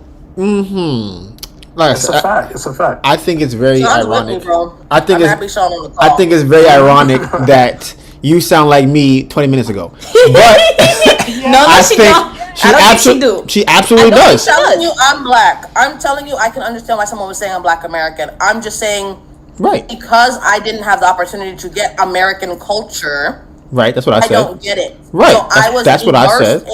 That's what I said. Yeah. But American culture to me is not real culture. It's a mixture of other people's stuff. Like it's not really real. But they get mad when I say that, so that's what it is. Jamaican culture is what it is. You're like, I don't speak that language. Yep. I speak English real good. I watch the movies. I still don't get it. Like it's. It was factual, man. It's factual, especially with the southern things, like you said, with the spade stuff. Even though, that's not a good example because that's literally a regional thing. That's a regional thing, but like an undershirt, right? I don't call an undershirt an undershirt. We call it a vest in Guyana. I remember getting I'm not saying picked on because I'm super aggressive, so nobody says anything to me. Like that's never. Can you make pepper pot? I make pepper pot. No, I'm so sorry. I'm gonna have my mom make them on Christmas. You ain't Guyanese, but you can pepper pot. Listen, you just told Donovan that he's still Jamaican, even though he is. I didn't even like Jamaican food. That was the craziest part. He didn't even know what Manashwato was, and he got to keep his Jamaican name. You from Georgetown? You make up in no time. My mom was born in Georgetown. Like I said, she's the only one born in the hospital in Georgetown. Everybody else is born at home. I think anybody that is Black in America is Black. I don't think you can live in America and escape the idea of Blackness, and I think that makes you Black. And I think that is the common collective that everybody here has. Like you could be the person that's Black and grew up with all the white kids knows he's still Black. The person that comes from Jamaica or Guyana, he's different. But somebody comes from went to private school versus the kid who went to public school, they different. But here's the thing, though. But here's the thing: when you come from Jamaica or Guyana to America, like Chico was saying, you're like, what's this Black thing? What is that? You're like, no, you're not. Now you know you Black. Once you are here and you have to now endure the same things that we do here, you are now Black. When you see on TV the Black kids getting killed, you see on the news for this racial thing or that, you now have to go, wait, what's wrong? Why they getting attacked? You know what I realized? I realized something as well. As you mentioned, Guyanese also, most of them sometimes do not identify as Black as well. Could they Spanish? My mother from Haiti wouldn't say she was Black. She would say she's Haitian for the longest time. Yeah. It wasn't until honestly all this since 2020. It's kind of weird because Guyana is not in the Caribbean either. Guyana is not in the Caribbean. In the Caribbean, it's part of the Caribbean. I'm aware. We had this conversation. Donovan, he wasn't here for that, but Donovan got schooled. Right. I learned. Ridiculous. Yeah. Wait. Yeah. So y'all. I mean, yeah, I get it. It's like attached to South America, right? Yeah. That's why. Mm-hmm. Yeah. That's crazy. So it's not in the Caribbean because it's not in the Caribbean islands, but it's again part of the West Indies. It's part of Caribbean and all that stuff. They play on the cricket team and all. I learned this all today. I was like, wow, this is crazy. I'm like, damn, You that's learned a lot crazy. today. Right? I was like, wait, what? That's crazy. Whole class today, guys. Of Some course. Guyanese will just identify as Guyanese and not like a race or whatever. They don't like. They're like, okay, black. What am I? That's what I was gonna say. So you don't like Donovan is correct, but it's not by choice. Right. It's by like assimilation. Right. Environment. It's like you get it's by environment. You get here, like you get a label, like you black, you white. Right. It's pretty much it. That's what it is. And like I was talking about culture and not race. You're talking about that's race. what exactly. But culture is different, where we don't American black people, rather than people who immigrate to America, like Caribbeans, not the same. Not the same at all. Like, So, like we all black when we get here, but we're not all we not all the same person. Like we're not all the same people for real. It's for real. Right. And that's my point, is that that's why I put black first, because that's the thing that's like, it's the label that supersedes everything else. You can say you're Jamaican, you're gonna be black to everybody before you Jamaican. Before you say open your mouth to say I'm Jamaican, Caribbean, or African, you black first. Then they go, oh, where are you from? You from Jamaica? You from Nigeria? You from Haiti? Oh, okay. So you Haitian, but you was black before you said that. So that's how I look at it. I love to fight that. Okay, sure. That's why I put my my island first. Where? I always say I'm Haitian American, not even like Black American. Oh, or I'll just say, I'll say it, because as much as I like trucks and all that shit as much as the next guy out there in Tennessee and shit. So I'm Haitian and I'm American all the way. Like, trucks. That's what it is, yo. I love watching NASCAR and shit. You know what I'm saying? Like, that's what we're doing. Like, I'm Haitian, will never lose that, and I'm American as well. But don't put me in that box and say I'm black, because bruh, I'm telling you, you cannot avoid the box. There's no I'm not in the box. You said what? But I can fight it. You can't fight it. There's there's not really a fighting of it. Huh? Sarah, what are your views, Sarah? Huh? I'm asking Sarah, what are her views? Her view, or what are you? Oh. Talking to you, Sarah. What is her take? Take on. What is your take on it? What is your view? Yeah. Okay, my view. Okay, well, honestly, the thing is I 100% agree with Donovan on this part. The reality of we live here in America is they see our blackness first, not our culture or anything else.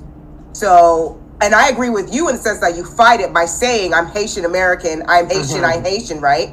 But it is just a fact that although we know what it is, we can't avoid what it is.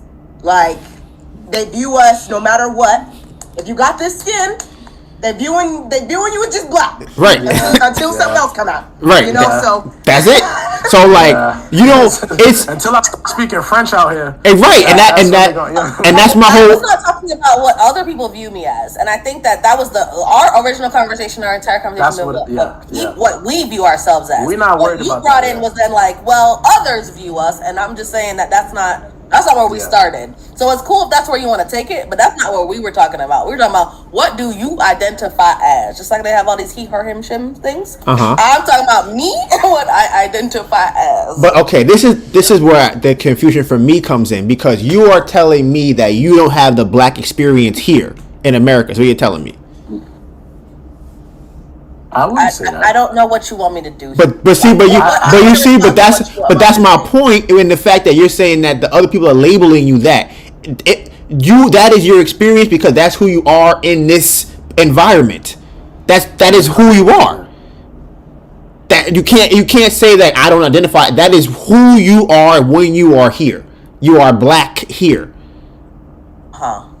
I feel like I did say I am black, and then I went comma, and then explained what I was talking about with Black American. I acknowledge that I am black. That was said. Right. If I run it back, we'll see it. I said that. I am black. I got that. Right. That's what I'm saying. Everybody here is black, but you're saying that it's what you were trying to say, that you don't identify as the thing. Other people are labeling you that. That's what you said. That's what you just said. which is also true. But no, because that is sure it's true, but you still identify as the thing that people are labeling you because you have to. You have to go through life understanding that that is who you are, so you have to operate out of that. I guess. I understand what you mean. Just saying, all this trans stuff, I feel like that's not really true. People can identify whatever the hell they want. Well, listen, if I want to be a portable camera tomorrow, I could be, right? But if nobody else if no one else acknowledges that, then I'm gonna look crazy. But if everybody is on the same wavelength, like, oh, I'm a portable camera, then I'm a portable camera now. To me and everybody else, same thing with being black. If you could go to a place, everybody in that same place say that you black, that's what you are. That's just what it is. If the whole world, I speak French though. What? You a black guy that speak French? What that mean? No, because my mother's Haitian though, so you can't just omit that. But what if I learn French? What if somebody you can just learn French? You still black first. I'm talking about the Haitian American portion, not just the language, but okay. Like my blood, my ethnicity. I don't like to delete that because of the country standards. Oh, I don't. Listen, I don't ethnicity is a box you check, people. Don't delete it. I'm not saying delete it. You're doing the right thing. That's all you can do is say what you like. Say what you are. That's it. Right. I didn't say delete being Haitian or erase being Haitian. I'm saying we've already kind of acknowledged, but to acknowledge that the blackness is first, and then you have to say what kind of black you are after someone has already labeled you black. So you're black, or you're Haitian, you're Jamaican, you're Nigerian. But before you open, if you just stood there and didn't speak French, didn't say anything, I'm black or white. You black. That's it. Yeah. And then if somebody, People identify people wrong all the time. It's fine. You said what? That's fine. People identify people wrong all the time. There's Jamaican Chinese. Well, I imagine they look Asian, but they are not Asian. They would not. So someone is going to identify them incorrectly, which is okay too. Why are you squinting? There's white people in Guyana, right? That person is white before they open their mouth, right? Before they all of that, but they have a Guyanese passport. That person is Guyanese. But I understand what you're saying, which is why I made that comment. I get it. You look at someone and you see what they are, and it's a construct of whoever. Yeah. But that construct is decided by society. Cool. But like what was it? Chico's point was that like in other Caribbean places, that's not a thing. Guyana has Asian people, white people who look very Indian. So they're going to have whatever box labeled for them before they even speak. But that does not change the next piece. So that first piece that you're saying is not something we can't change, but that does not change the other part, is all we're saying. Like that first piece is an American situation. That box that is existing only exists it's more than here America. in America. It's not. It's more than America.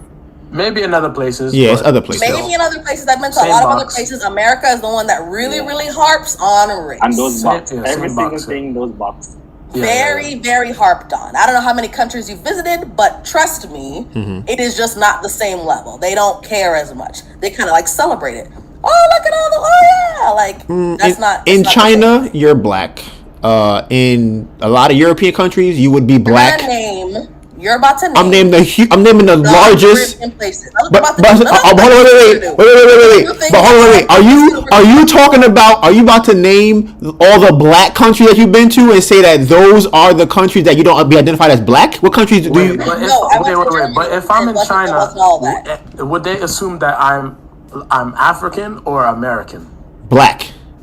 American. No, that's American. Thank you, Sarah. They do that. They do American. I was in Paris and they were like, "Oh, you're from America." Like that's what they do. You can't hear you if you're not facing the back. Or it's either two things. They would say like, "Oh, you're from Africa," because that's where most African a lot of them people think. But then out of my mouth, they would say American. But then if I say like, "Oh, I'm from New York," they say, "Oh, so you're American." Yeah. I don't even. Or I say hello when they go, "Oh, you're from America." Yeah. I'm just saying that like some things are perspective. Most things are perspective, right? Like depending on where you are, depends on how you react to it. But I just want to make sure that you understand that race thing is heavy, and I'm not saying other countries don't do it, but a lot of times, like I went to like a little Euro tour. Most of them was just like every time, "Oh, you're American." I cannot say hello, and they know I'm not from there, right? So they automatically go there. They don't really. That's their first thing. That's just because that's what they've been taught. Like they break people's boxes into what they are that way. And in Guyana, they break people into their culture. They don't break them into that. So someone who's Kuli is like a derogatory term, but like they're Indian. That's what they call them. They don't really care anything else, like how long you've been here or whatever. Yeah, it's just what they do. It's just like ingrained in your brain that like black, white, but that's a here thing. It's like a. Yeah. I hear you saying no, but other people saying yeah. Look, Sarah even said American. That was gonna be the first. Here and some other places. That's like I said, because my thing is how, in terms of the amount of places that do that, is it a large amount of places? Or are you saying that it's a small amount of people that use black in other countries? Is that what you're saying? Well, first of all, like black first, and I'm saying that America does black first. But they do race first. Right. That's what they do first.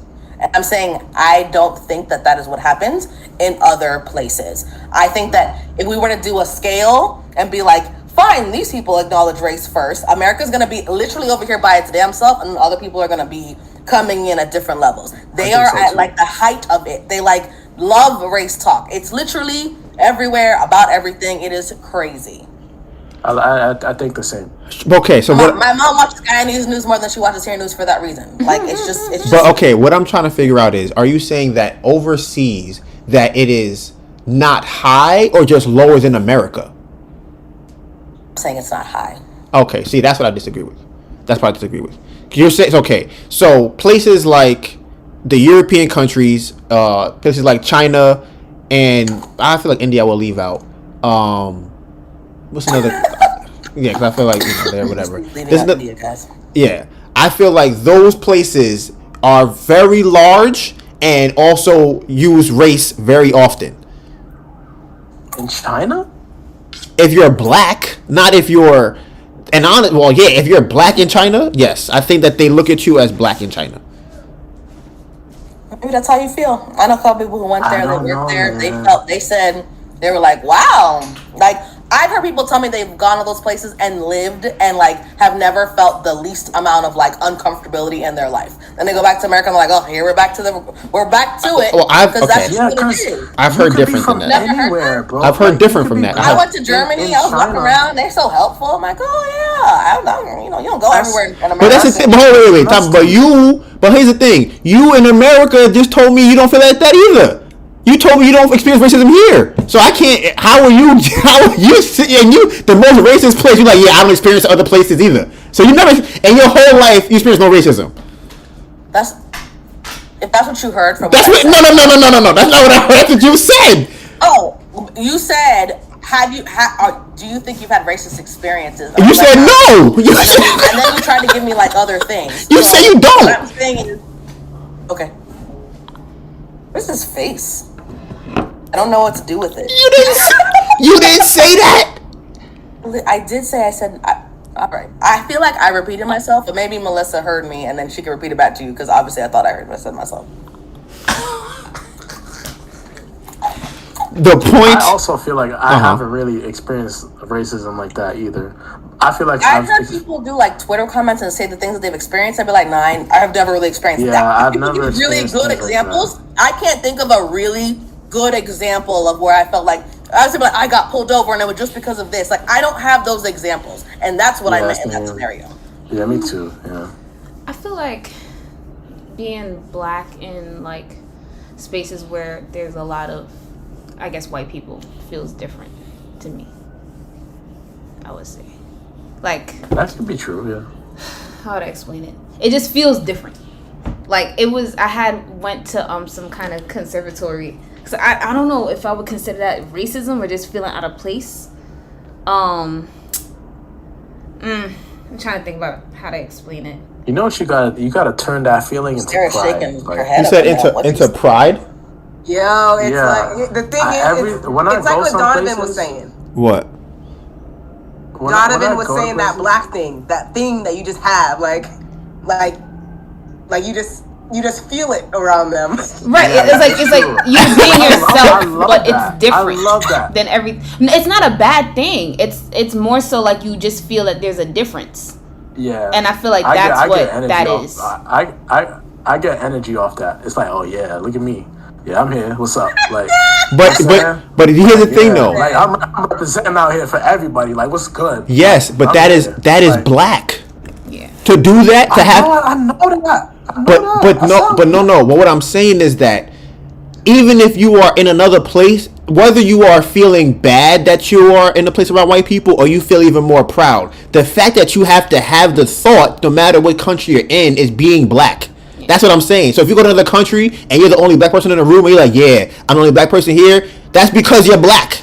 That's why you feel that way. Nobody else is thinking, I'm the only Asian person in the room, I'm the only white person here. No one's thinking that. You're the only one thinking that. Whether you're proud or feel depressed about it, the thought that you're having is because you're black. That's what I'm saying. You know, it's funny. The white people. You don't feel think it other? too You when don't they think move into if there was one person, Asian person in the room, they would feel that way?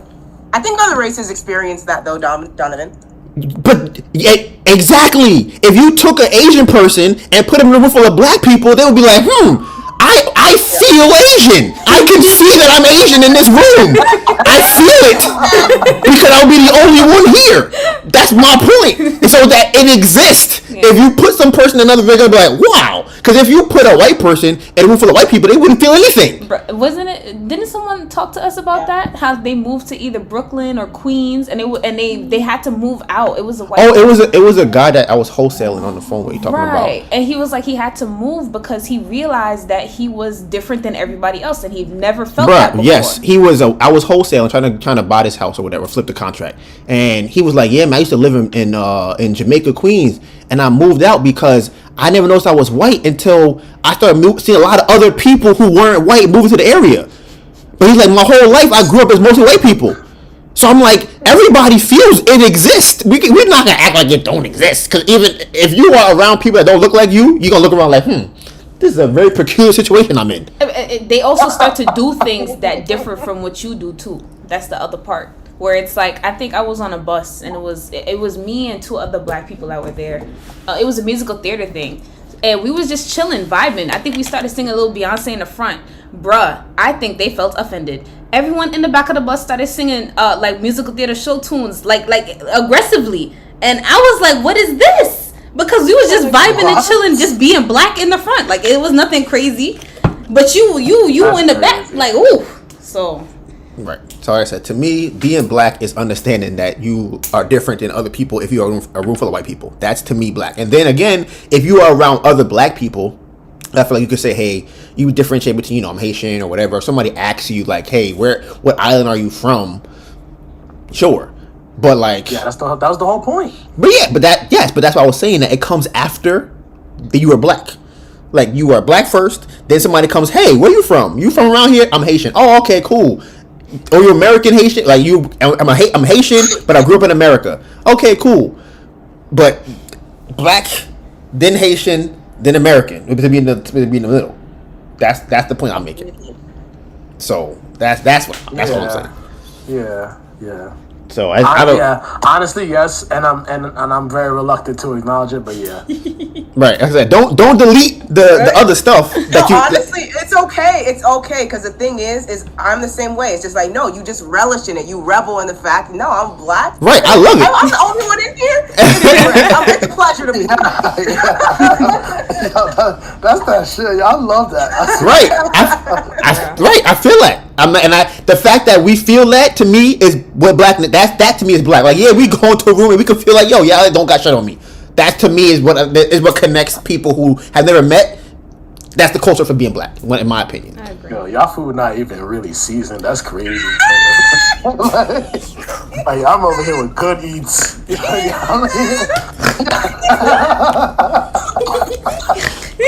Listen, man. I can't even really say what black food is because I don't know other than Southern food. But you know, so that's crazy. Yeah, them other joints though. I seen this. I watched a TikTok today. Well, no, yesterday. I think Melissa was showing it to me. This woman was making chicken, and she was like, "My mom told me to put it in the water until it's white, and then it's good, and just eat it." And I was like, I was like, she said, I boil it. watch them boil their chicken, and then I'm like, okay, great. And then they're about to do something with it. And then they eat on the it. right. Bro, I was watching this one TikTok. Fry it, broil it, bake it. Like, where's the next Bruh. step? There has to be another step. No, this one lady, she Yo, put a that little soy is sauce like- on it, and she was nodding her head like it was busting. I'm like, damn, it's busting. That's crazy. That okay? That is so crazy. That'd be so crazy. Watch someone do like, oh, what was the whitest thing Damn, you ever Melissa had got you me made? choking And they were, I was like, what is this? They're like, and then the rice, and I was like, is the rice even all the way good? I was just looking at her like, Bruh, yeah, that shit's so she crazy. ate it. I was like, no, don't eat it. Eat it. They have I don't a different. understand that. Yeah, It's different. they have a very different system because that. Yeah, That's my thing. It's like, how can you not tell? Like, that's like not cool. Like, I don't Because they get were it. taught that it was fine, and they've obviously been eating it. Their taste buds don't have our taste buds. You know, it's not their fault. Who's gonna teach them different? Bruh, You know what was the They thing? gonna taste better. The thing that was really people mind blowing like to me. living around us that think ketchup is spicy. Like, Nah, for real. Like, What? I ain't never met that. That sounds crazy. crazy. nah, You it's need to the interview them. Where they at? I need to hear this. bruh. thing. You know what's crazy? even when I think about the spice trade, what was y'all trading for? What was y'all? What was the reason? Yeah. Why? Bruh. Took over the whole world and just to get spices and then don't use them. And not Crazy. use them. Like, oh my god. Decoration. Right? They put it. They should be the best. You know what they in the do? world. Like, No, they do the spices. They buy a rack and then make nice collections of it on the rack. Yeah, they put a spice rack. oh. And what's funny is like I hear Americans used to like trade recipes, right? Because that's not a Caribbean people don't really do that, but they would trade recipes. I'm like, what you Trade. trading? Like, What do you I have? Like, was at a potluck one time, and again, in South Florida, I'm around a lot of Caribbean people. So when I'm around non-Caribbean people, I'm always like, oh, teach me this thing. Like one of my best friends is like white, and she'll like, oh, we're gonna make candy, and I was like, make candy? What the frick are you talking about? She's like showing me the things they're doing. I'm like, oh, y'all like get caramel and like make it, and then you do something with it. It's like, oh, this is interesting. And someone brought ambrosia salad. I was like, what the frick is this? And it's literally like fruits and whipped cream. Yo, I be getting down on that ambrosia salad. Wait, what? You don't even know how to touch it. You look at it, you're like, and then I asked them what that was, and they couldn't tell I gotta me. look And I this was like, up. I can't. Ambrosia salad. Do it. I was like, what is this? You know, Nah, you're like, that's, you know, that's funny. what is this? Like, it's good. I'm like, no, but what is it? Like, I don't like when people respond with it's good. What is it? Oh, that's fun. I never even seen this before. He's Googling. What? Listen, the first time I saw it was at like a potluck, and I was like, what is that? Like, it's a dessert. I was like, what the frick? Yeah. You know what? That's crazy. I think I do. I think I have experienced racism. I think You it think? was no, but like I had to really think of like a Yeah, well, maybe you're a not milestone. trying to make people's experience. We didn't make your experience feel crazy. You thought it was Bruh. crazy. Because I'm like, yo, y'all talking about something I because think. I ain't really leave the house like that. Who's being racist to me if I don't leave the house? Who's doing that? You. And I think it's because it's women too. I feel like men experience it more That's probably. I feel like that's very true. than women do. But I Might think be real. when I was working at Starbucks and my supervisor, her name was Tiff. What did that? She was, but it wasn't just to black people. It was just to everyone. She was very interesting. But I remember. She wanted to relate to me. In a bad way. Huh? No, I was trying to tell Sarah really lowly that because her face was looking crazy. I was like, she's trying to use interesting, but in a bad way. So we were confused because you were like, she was interesting. Because I said she was about to be racist. Like, I had to think about it because there was many. She was very wild with the things that she would say, and she was trying to be relatable, and that was the crazy part. So there was this one time to me. She was complaining because it's at Starbucks, so she was complaining about like a customer and how entitled the customer was because that customer was white, right? But she's also white. So white people kind of have a thing where it's like if I don't have a lot of money, that equates me to other races. So she then looks to me and said, "Oh, I can't deal with all these entitled white people. Like when I was younger, my family, we used to have to bruise the pots and pans before we buy them so we could get a discount. I'm like, Tiff, I've never experienced that in my life. What are you talking about? Well, I was not doing that. Oh my gosh, yo, I lived out inside boxes before. It's crazy, dude, right? God, that's insane. I used to have to eat dirt, and I was poor. I had holes in my pants too. I'm like, bro, you remember that? You remember those days? You were like, no, I don't remember those days. Oh, I don't remember that. Poor white people had it different. Like I'm like, poor immigrants don't be functioning like poor white folk. That's not, they not in the same bucket. Bruh, poor immigrants is about to do some things to right. make sure they kid all Right. They gonna put their butt on the street before they kid look crazy. Okay, Bruh, poor immigrant is not poor. Poor white is poor. There is poor immigrant. You be like, you are hard. You be really killing it out here. Poor white is like very different. It's very, very different. That, you know, listen, I'm like, I know people don't like the phrase white trash, but I'm like, but I've seen a few of them, and it's like, oh, I get where this phrase. But she would call herself that. But like I said, she was trying to relate to the black and Spanish people that worked at the Starbucks, and it's like that is not what this means. Yeah, that's not what that means at all. Like, You just assume that everybody had a heart like her and girl. Listen, your story is not our story. That's crazy.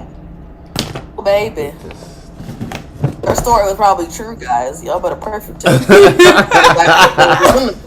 In the shorts. Bro, you got an email earlier from here? Huh? I thought you got an email from this other thing. I think you showed me an email earlier. Yeah, guys, I'm about to tap out. My social battery is dying. I'm about to fall asleep. Yeah, it's late where you at. Right. What time is it over? It's like what? 8, right? 38. Right. What time is it where you at, Sarah? 8:38. Same thing. Damn. Yeah, she's wearing the same time zone. I didn't listen. Geography. I told you I don't. You in Cali, she in Vegas. That's two different states. They over there. I don't know if it's. I don't be knowing. So, but yeah, I'm gonna holler at y'all. This was fun. I had a lot of fun today. This was fun. Appreciate you guys. Thank you. All right, later. Later, guys.